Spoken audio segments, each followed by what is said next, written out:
நீங்கள் லைஃப்பில் ஃபாலோ பண்ணிகிட்ருக்கிற 3 நல்ல விஷயங்கள் என்ன? நான் வந்து என் லைஃப்பில் டெய்லி ஃபாலோ பண்ணுற 3 நல்ல விஷயம் என்னென்னா, ஃபஸ்ட்டு வந்து டெய்லி வந்து என்னென்ன ரொட்டீன் நடக்கோ அது டைரியில் எழுதுவேன். எவ்வளோ இன்கம் வருது, எவ்வளோ செலவாகுது, இன்றைக்கி என்னென்ன நடந்துச்சுன்னு டெய்லி எழுதுவேன்.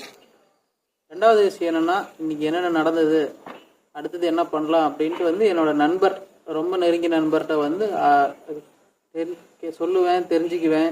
அவர்கிட்ட வந்து ஏதாச்சும் ஒன்று தெரிஞ்சுக்குவேன். அது வந்து என்னோட ரெண்டாவது. மூணாவது என்னென்னா, இப்போ நான் டெய்லி சம்பாதிக்கிறேன்னா அதில் வந்து 250 ரூபா எடுத்து வைப்பேன். அதே வந்து நாளைக்கு வேலைக்கு போகலையா, அதுக்கு அடுத்த நாள் வேலைக்கு போகிறல வர அமௌண்ட் எடுத்து அந்த அன்னைக்கு போட்டு சேவிங்ஸில் போட்டு வச்சுக்குவேன். ஏன்னா இப்போ வருங்காலத்தில் பணம் வந்து ரொம்ப கடுபடி ஆயிடுச்சு. அதனால் பணம் இருந்தால் தான் எல்லாம் மதிக்கிறாங்க. அதனால் நம்ம இப்போ இருந்தே கொஞ்சம் கொஞ்சமாக சேவிங்ஸ் பண்ணி வச்சா தான் நமக்கு வந்து வாழ்க்கை வந்து ஸ்மூத்தாக போகும். எந்த பிரச்சனையும் இல்லாமல், கடன் இல்லாமல் வாழலாம்.